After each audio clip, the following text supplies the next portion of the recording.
When ego creeps in, how leaders can address egos that hinder productivity. Abstract. This article examines how unchecked egos can undermine organizational effectiveness despite well-intentioned leadership. Drawing from research on ego threats, moments when one's self-image feels challenged, the author explains how these psychological events trigger defensive behaviors that impair judgment and collaboration. The piece identifies common sources of workplace ego inflation, including inadequate feedback cultures, narcissistic tendencies, insecurity, competitive environments, and leadership vacuums. Through case studies and evidence-based approaches, the article presents practical strategies for mitigating ego-driven behaviors, including establishing compassionate feedback norms, celebrating collaborative achievements, normalizing learning from mistakes, modeling humble leadership, implementing structured feedback systems, and fostering purpose-driven work. The article demonstrates how addressing ego threats can transform organizational culture, replacing defensive posturing with psychological safety and cooperative innovation that drives superior results. As a seasoned management consultant and researcher, I have witnessed how egos can silently sabotage even the most well-intentioned teams and derail progress. While a healthy sense of self-confidence is important for leadership, unchecked egos often arise from insecurity and get in the way of cooperation, innovation, and results. Today we will explore what the research says about ego threats in organizations, why they emerge, and practical strategies leaders can use to check ego at the door. What is an ego threat and why does it matter?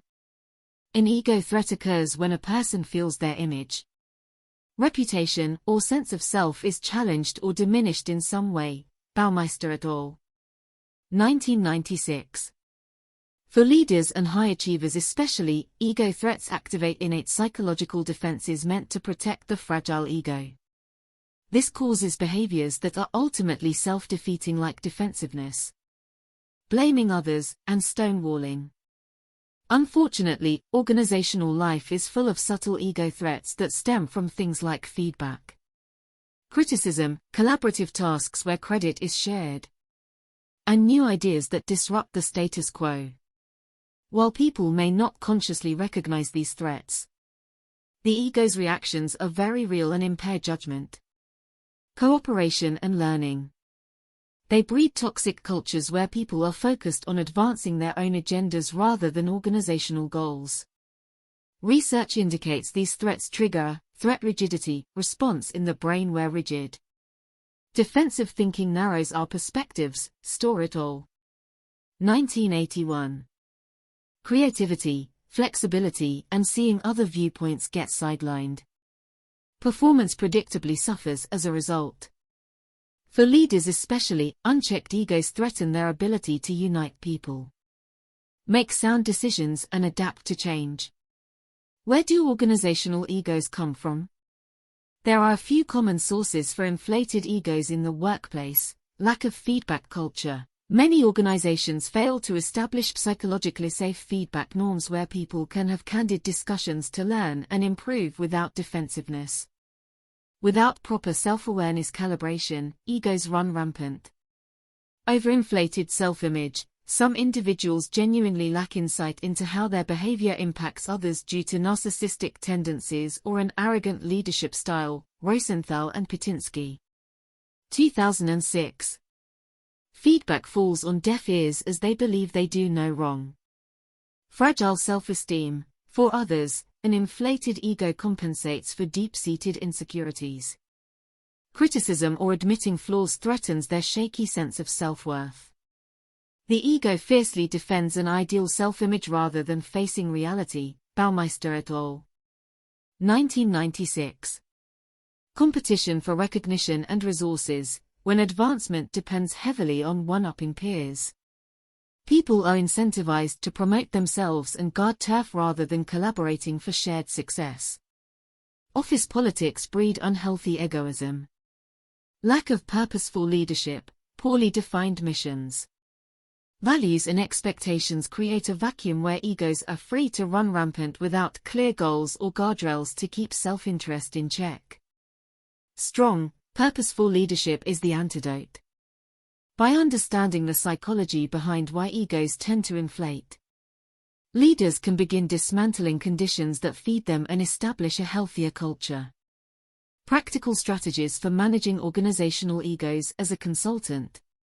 Here are some tested strategies I've seen work to mitigate ego threats and reinforce humbler, team-oriented mindsets. Establish candid yet compassionate feedback norms. Explicitly discuss the importance of constructive criticism and make it psychologically safe to give and receive feedback without defensiveness through compassionate communication training. Frame it as a gift rather than a personal judgment. Celebrate collaboration over individual performance, through rituals like sharing success stories where multiple stakeholders contributed. Reward interdependence rather than solo acts. This shifts ego investment away from proving oneself towards the team's joint achievements. Foster learning through mistakes. Promote a growth mindset where failures and missteps are seen as opportunities to gain wisdom, rather than threats. When people feel psychologically safe trying new things, ego is less on the line. Role model humble, servant leadership.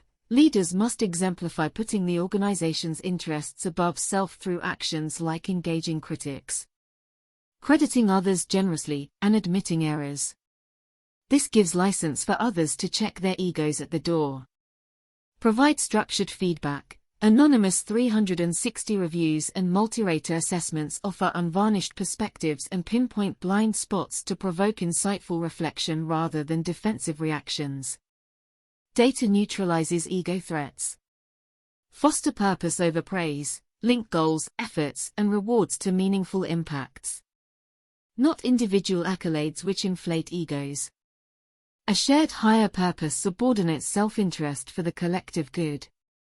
An industry case study. Ego derails pharma innovation. Let me briefly share how unchecked ego sabotaged productive collaboration at a large pharmaceutical company where I once consulted. Silos between R&D divisions were stifling innovation due to unchecked egoism and territorialism over projects and credit. Leadership kick-started progress by demonstrating authentic appreciation for diverse ideas, not personal status or turf. They restructured incentives to reward cooperative ventures that drew on multiple skill sets over solo, hotshot achievements. Project teams then used anonymous idea suggestion boxes, allowing diverse perspectives to surface safely without defensiveness.